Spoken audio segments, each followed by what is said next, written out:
अस्सलाम वालेकुम दोस्तों, इस वीडियो में आपसे जनरल नॉलेज के 5 सवालात पूछे जाएंगे जो अमूमन हर इम्तिहान में पूछे जाते हैं।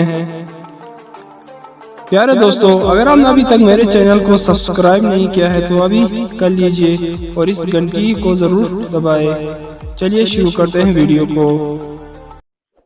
सवाल नंबर 1, दुनिया का गर्म तरीन खित्ता कौन सा है?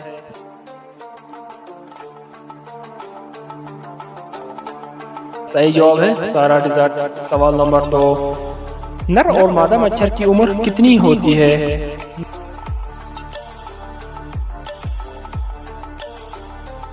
नर मच्छर की उम्र तकरीबन 9 दिन और मादा मच्छर की उम्र तकरीबन 30 दिन होती है। सवाल नंबर 3, बाबाए जदीद कंप्यूटर किसको कहा जाता है?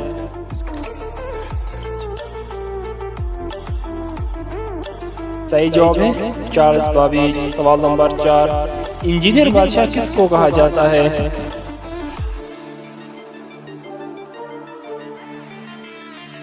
सही जवाब है शहंशाह शाहजहां।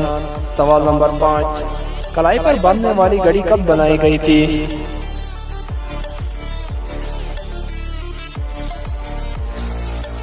सही जवाब है 1887 में।